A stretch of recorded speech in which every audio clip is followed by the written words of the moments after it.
3 hours का paper होता है जनरल स्टडीज़ 4 का, और इसमें जो है ओवरऑल 12 क्वेश्चंस होते हैं, 2 सेक्शंस में गिवन होते हैं।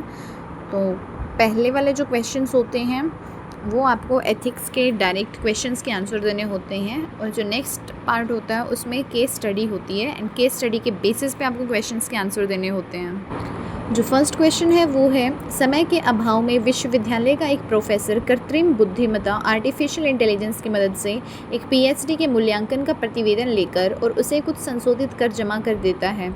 जवाबदेही और निष्ठा के परिप्रेक्ष्य में इस पर विचार कीजिए। Owing to peculiarity of time, a university professor generates a PhD evaluation report using artificial intelligence and submits it with some modifications. Discuss this from the perspectives of accountability and integrity. Next question है, एक औद्योगिक घराना एक ऐसी परियोजना पर काम कर रहा है जिसके कारण एक वन समुदाय अपने प्राकृतिक वास स्थान से विस्थापित हो सकता है। उक्त जिले के प्रशासनिक अधिकारी के रूप में आप किन नैतिक चुनौतियों का सामना करेंगे? A business house is working on a project that could displace a forest community from their habitat as the administrative officer of that district, what ethical challenges are you likely to face? अगला question है, एक विलुप्त प्राय जनजाति गहन कंकालीय विरूपता skeletal deformity से ग्रस्त है। एक विश्वविद्यालयी शोध ने एक खनिज पूरक को इसके संभावित उपचार के लिए चिन्हित किया है, यद्यपि इसका चिकित्सकीय परीक्षण होना अभी शेष है। क्या जिलाधिकारी डीएम को इस शोध का उपयोग इस जनजाति पर करवाना चाहिए? आयुर्वैज्ञानिक और प्रशासनिक नैतिकता की दृष्टि से इस पर विचार कीजिए। An endangered tribe has developed a severe skeletal deformity. A university research has identified a mineral supplement as a possible remedy, though clinical trials are yet to be conducted. Should the district magistrate use this research on the tribe? Discuss from the perspectives of medical and administrative ethics. Next question है, राष्ट्रीय सुरक्षा और मानवाधिकार के हितों के बीच किस तरह से संतुलन स्थापित किया जा सकता है? विचार कीजिए। Discuss how national security can be balanced with concerns of human rights. आगे क्वेश्चन है, डॉक्टर भीमराव अंबेडकर ने सचेत किया था कि किसी संवैधानिक प्रजातंत्र में सविनय अवज्ञा का क्रियान्वयन अराजकता का अनुमोदन करने जैसा है। आधुनिक लोकतांत्रिक प्रणालियों को उन सविनय अवज्ञा आंदोलनों से उत्पन्न नैतिक दुविधाओं का सामना किस प्रकार करना चाहिए जो सामाजिक न्याय को बढ़ावा देने के उद्देश्य से उन नीतियों का विरोध करते हैं जिनके संबंध में वास्तविक और उचित चिंताएं हैं? Doctor Bhimrao Ambedkar had questioned that employing civil disobedience within a constitutional democracy equates to endorsing anarchy. How should modern democracies navigate the ethical dilemmas posed by civil disobedience movements that aim to promote social justice against policies that may raise genuine concerns? Next question है यहाँ पे, एक भारतीय प्रशासनिक अधिकारी गांधी जी के trusteeship के बोध का प्रयोग निष्पक्ष प्रशासन को सुनिश्चित करने के लिए कैसे कर सकता है? In what ways can an Indian administrative officer apply Gandhi ji notion of trusteeship to ensure fairness in governance? Next question है, हेनरी IV में शेक्सपियर का कथन है कि हथियार का तभी औचित्य है जब उसे रखना न्याय संगत हो। प्रशासन में इसके क्या नैतिक आशय हैं? Shakespeare in Henry IV says the arms are fair when the intent of bearing them is just. What ethical implications does this have in governance? Next question है, लंबी अवधि तक दवाओं के प्रयोग से उत्पन्न इसके गंभीर कुप्रभावों पर बल देते हुए एक चिकित्सक एक महिला रोगी के परिवार वालों को सर्जरी के लिए राजी कर लेता है। रोगी हिचकिचाती हुई अपनी सर्जरी की स्वीकृति देती है जबकि उसका प्राथमिक चुनाव दवाओं से ही इलाज कराने का था। इस प्रसंग में चिकित्सक की गतिविधि की विवेचना करते हुए पितृवाद, पैटर्नलिज्म और उपकार बेनिफिशेंस की अवधारणा को व्याख्यायित कीजिए। अगला क्वेश्चन है, मतलब यही है इंग्लिश में, citing the serious adverse effects of long term medication a doctor convinces the family of a female patient for surgery. This led the patient to reluctantly consent for the surgery, though her original choice was to opt for medication. Explain the concepts of paternalism and beneficence by analyzing the doctor section. आगे question है, दक्षता है काम को सही तरीके से करना, प्रभावशीलता है सही काम करना, उत्पादकता को बढ़ाने के लिए आप इनके बीच किस प्रकार संतुलन स्थापित करेंगे? Efficiency is doing things right while effectiveness is doing the right thing. How do you strike a balance between the two to enhance productivity? आगे क्वेश्चन है, सुदूर क्षेत्रों में स्थित विद्यालय प्राय सरकारी नियमों के अनुसार पूर्ण रूप से काम नहीं कर पाते हैं। हालांकि यदि उन पर ये नियम कठोरता से लागू किए जाएं तो अधिकतर विद्यालय बंद हो जाएंगे। एक प्रशासनिक अधिकारी को नियमों को लागू करने और विद्यार्थियों के शैक्षणिक अधिकारों के बीच कैसे संतुलन स्थापित करना चाहिए? आगे क्वेश्चन है, usually schools working in remote areas do not fully comply with government regulations. However, if the rules are enforced strictly, it would lead to most schools closing down. How should an administrator strike a balance between enforcement of rules and educational rights of children? आगे question है, अंतर्राष्ट्रीय संबंधों में नैतिक मूल्यों और मानदंडों की अपेक्षा राष्ट्र राज्यों के रणनीतिक हितों को अक्सर अधिक महत्व दिया जाता है। नैतिक दृष्टिकोण से इसकी विवेचना कीजिए। In international relations, ethical consideration are often subjugated to the strategic interests of nation states. Discuss this from an ethical perspective. अपने निजी सहायक पीए के निवेदन पर जिलाधिकारी डीएम विद्यालय के एक अध्यापक का स्थानांतरण रोक देता है जो इस निजी सहायक की अधिगम अक्षमता वाली बेटी को ट्यूशन पढ़ाता है। इस संदर्भ में समानुभूति बनाम कर्तव्य पालन के पक्ष पर विचार कीजिए। On the request of his personal assistant PA, the district magistrate DM stops the transfer of a school teacher who takes private tuition for his daughter diagnosed with learning disability. In this context, discuss the aspects of empathy versus compliance with rules. आगे question है, कुछ नीतिवादी दार्शनिकों का तर्क है कि जो आर्थिक रूप से अत्यंत कमज़ोर है उनके लिए अपनी आर्थिक स्थिति को विशेष रूप से प्रभावित किए बगैर अपने संसाधनों में से कुछ खर्च करना सिर्फ परोपकार नहीं हमारा नैतिक कर्तव्य है। परोपकार और कर्तव्य के बीच अंतर को स्पष्ट करते हुए इस कथन की पुष्टि कीजिए। Some moral philosophers argue that spending some of your resources without significantly affecting your financial stability to help other people who badly suffer in our moral duty and not merely a matter of charity. Justify this claim by explaining the distinction between duty and charity. लता जो 2 बच्चों की माँ है उसे अचानक तेज़ पेट दर्द के कारण अस्पताल में भर्ती कराया गया। उसकी ननद सुजाता उसके साथ थी। डॉक्टर मानसी ने लता की जांच की और एक डाइग्रेसिड लेप्रोस्कोपी करवाने की सलाह दी। जनरल एनेस्थीसिया देकर उपयुक्त चिकित्सकीय प्रक्रिया के लिए लता की सहमति ली गई। लेप्रोस्कोपी करते हुए डॉक्टर मानसी की टीम को लता के गर्भाशय में ट्यूमर मिला। एक गहन जांच से निकल कर आया कि यह ट्यूमर घातक हो सकता है। डॉक्टर मानसी के सामने एक विकल्प यह था कि ट्यूमर का एक नमूना बायोप्सी के लिए निकाला जाए। यदि बायोप्सी करने के बाद ट्यूमर घातक निकलता है तो लता को एक ऑपरेशन गर्भाशय निकालने के लिए करवाना होगा। दूसरा विकल्प यह था कि उसी समय गर्भाशय निकाल दिया जाए। डॉक्टर मानसी को यह निर्णय तत्काल लेना था। चूँकि लता जनरल एनेस्थीसिया के कारण बेहोश थी, इसलिए डॉक्टर मानसी ने सुजाता को इस स्थिति से पूरी तरह अवगत कराया। डॉक्टर मानसी की सलाह से सुजाता सहमत थी कि हिस्टेरोक्टोमी करके लता का गर्भाशय निकालना होगा, जिससे उसे एक दूसरे ऑपरेशन का खतरा और पीड़ा ना हो। डॉक्टर मानसी ने सुजाता की लिखित सहमति लेने के बाद लता का गर्भाशय निकाल दिया। इसके बारे में अगले दिन लता को सूचित किया गया। वह बहुत विचलित हुई और उसे लगा कि उसके साथ धोखा हुआ है, क्योंकि गर्भाशय निकालने के लिए उसकी सहमति नहीं ली गई थी। लता ने पुलिस में शिकायत की। पुलिस ने उसे समझाने की कोशिश की कि डॉक्टर मानसी ने सही इरादे से एक मरीज की मदद की है। सुजाता का भी यही विचार था, लेकिन लता इससे आश्वस्त नहीं थी और उसने न्यायालय जाने का निर्णय लिया। इस प्रसंग से जुड़े नैतिक मुद्दों पर विचार कीजिए। नेक्स्ट क्वेश्चन है, इस परिस्थिति में डॉक्टर के नैतिक आचरण पर विचार कीजिए। Lata, a mother of 2 children, was admitted to a hospital for acute abdominal pain. Her sister-in-law Sujata accompanied her. Dr. Mansi examined Lata and recommended a diagnostic laparoscopy. Lata's consent was taken to conduct the medical procedure under general anesthesia. During the laparoscopy, Dr. Mansi's team discovered a tumor in Lata's uterus. A closer examination suggested that the tumor could be malignant. One option before Dr. Mansi was to extract a sample for biopsy. In that case, if the tumor was malignant, Lata would have to undergo another surgery for removal of the uterus. An alternative was to remove the uterus immediately. Dr. Mansi had to take a quick decision as Lata was under general anesthesia. Dr. Mansi explained the situation to Sujata. Sujata agreed with Dr. Mansi's recommendations for a hysterectomy, and wherein Lata's uterus would be removed to avoid the risk and pain of undergoing another surgery.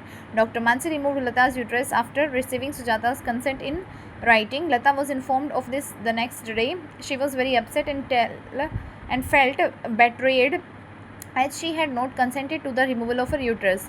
Lata complained to the police, who tried to convince her that Dr. Mansi had acted with good intention to help a patient. Sujata was of the same opinion. However, Lata was not convinced and decided to approach the court, discuss the ethical issues involved in this case, discuss the moral conduct of the doctor in this situation.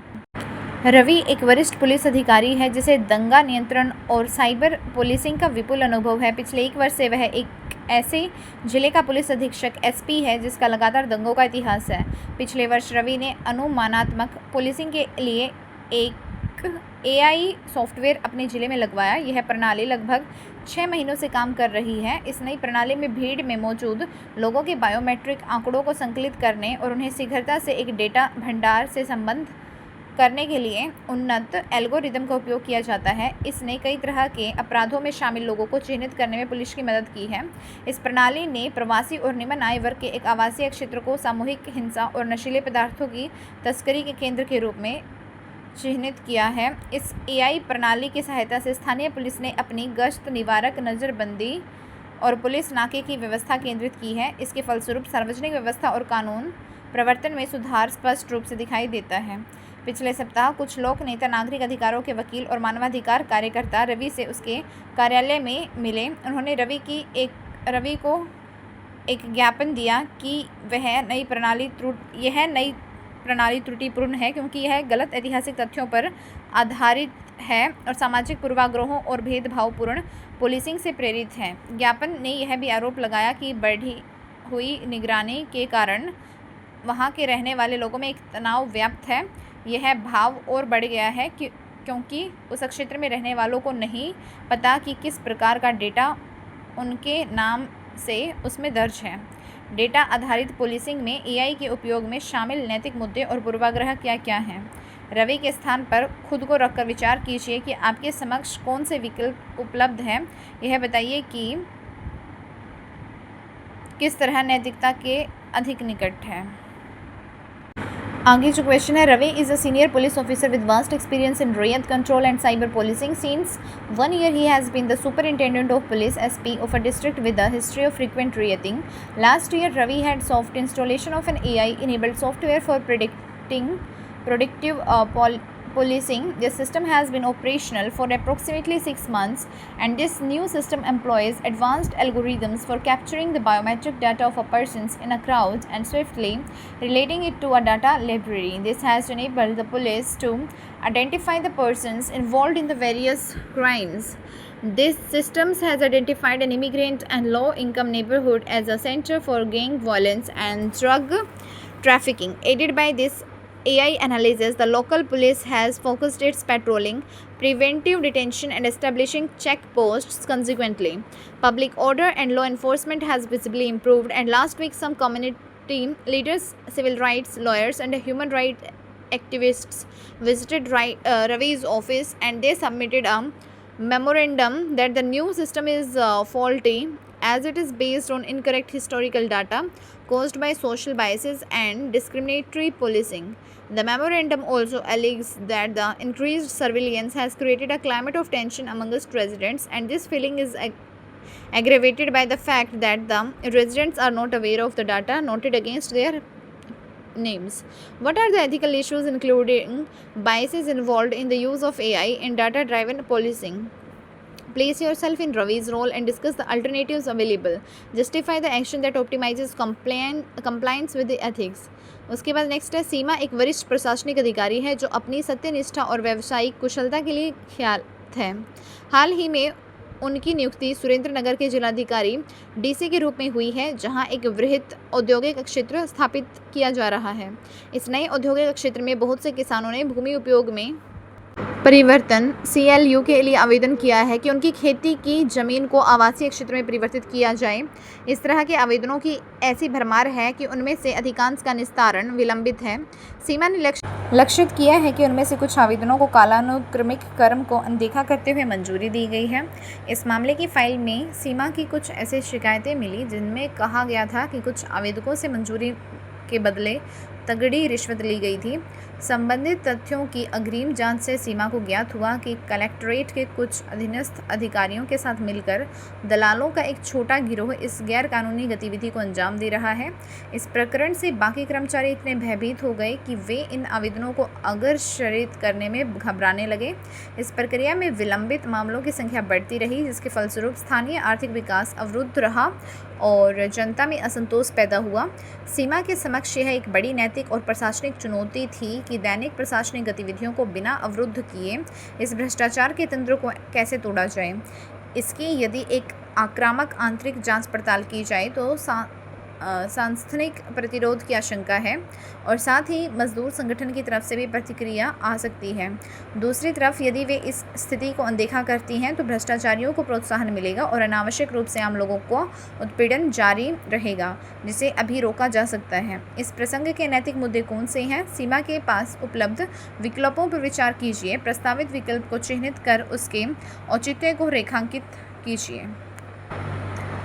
Seema is a senior bureaucrat with the reputation of honesty and professional efficiency. She has recently been posted as the District Collector DC to Surendranagar, where a large industrial area is being established. The new industrial area had caused many farmers to submit applications for change of land use (CLU) to convert their farmlands into residential areas. There is an unusually large backlog of these applications awaiting processing. Seema noticed that some applications had been approved selectively with no visible chronological pattern. The case files showed a few complaints of some approvals being subject to receipt of large bribes from the applicants. On further fact-finding, Seema realized that a small group of touts was controlling this illegal activity through some subordinate officials in the collectorate.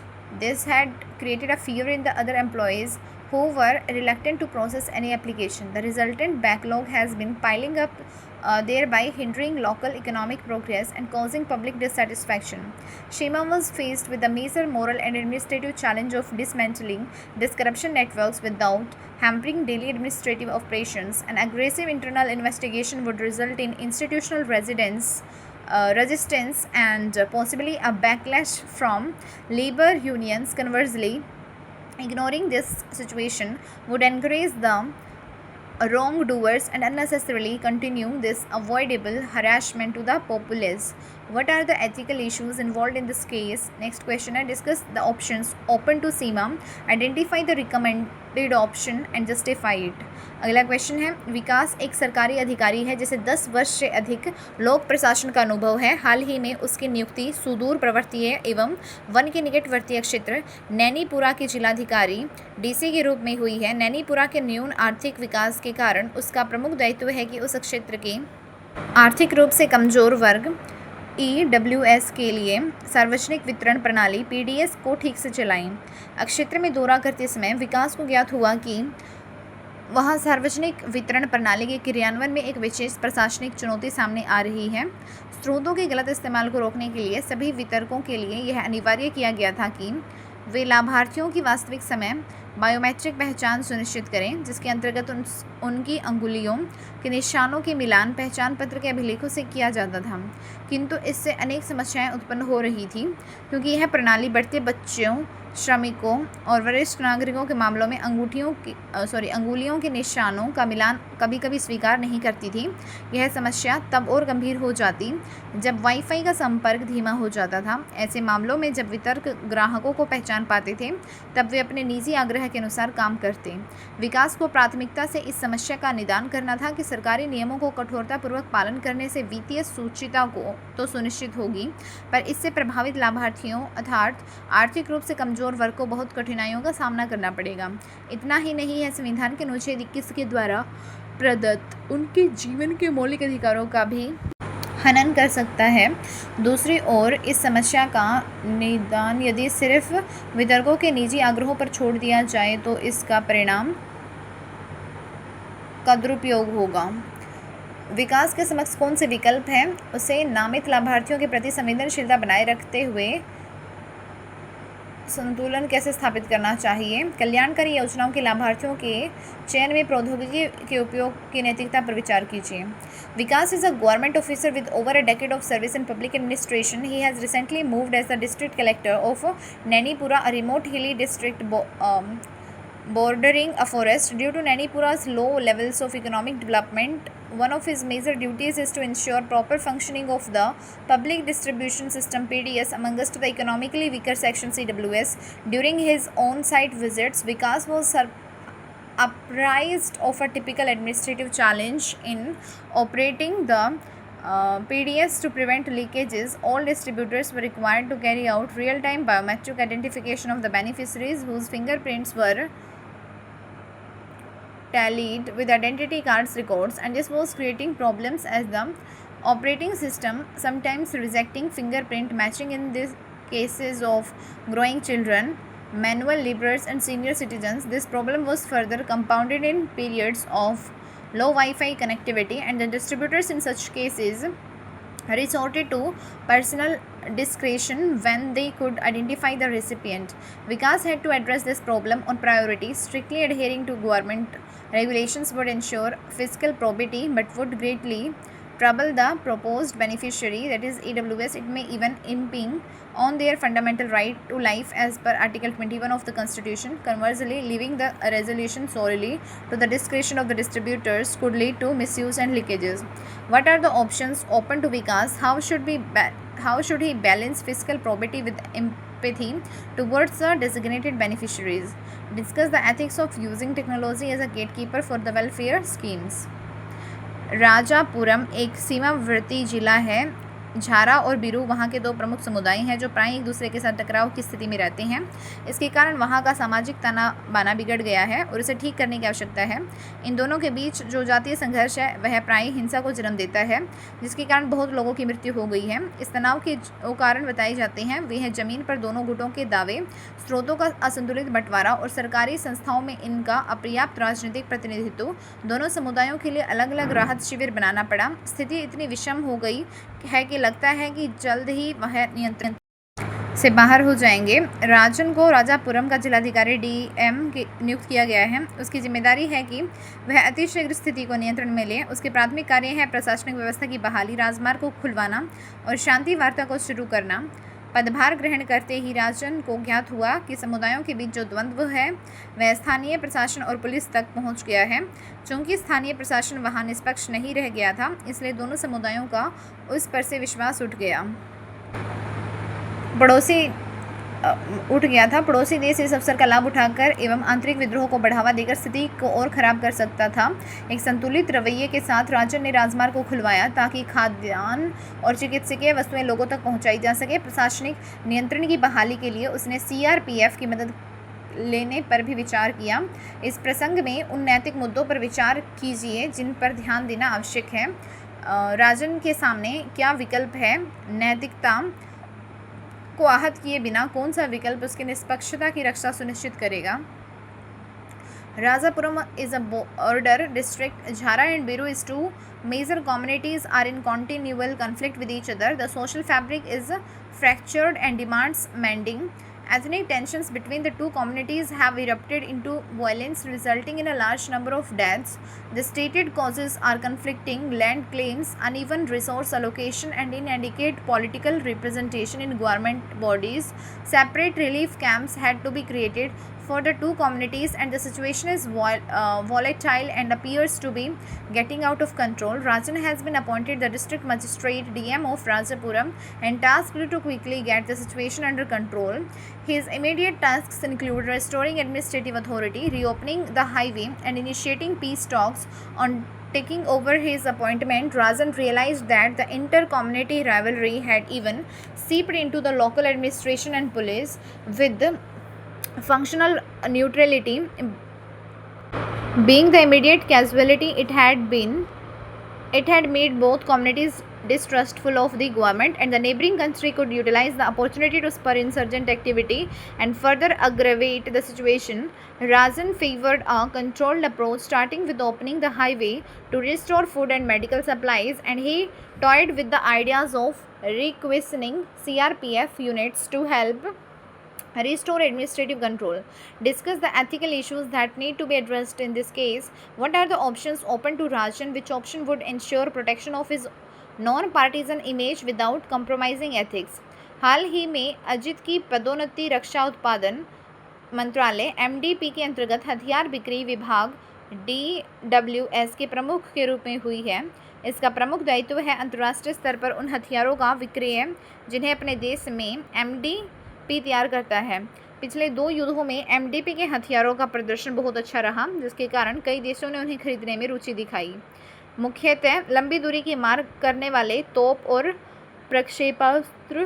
देश ए और देश B ने इन हथियारों के लिए कहा है।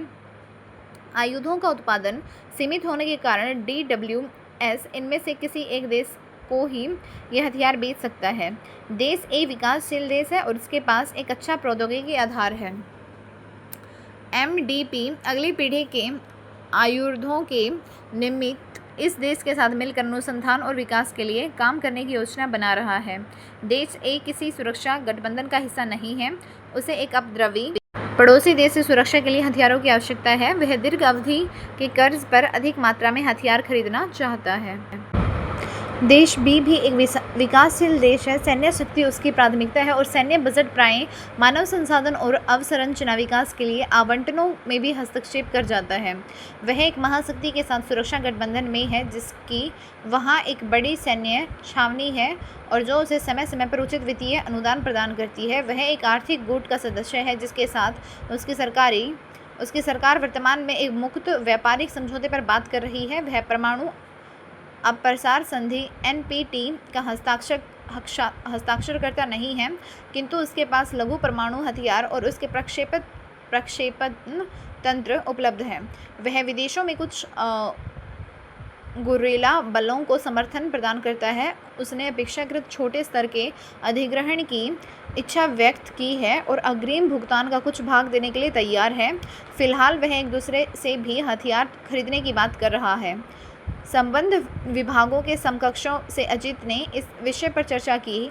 इसमें इस बिक्री से होने वाले महत्वपूर्ण आर्थिक लाभों, रोजगार सृजन और अधिक सुदृढ़ राजनयिक संबंधों को रेखांकित किया गया था। यह भी बल देकर कहा गया था कि यदि इस सौदे को अस्वीकार कर दिया गया तो देश भी किसी अन्य आपूर्तिकर्ता से हथियार खरीद सकता है।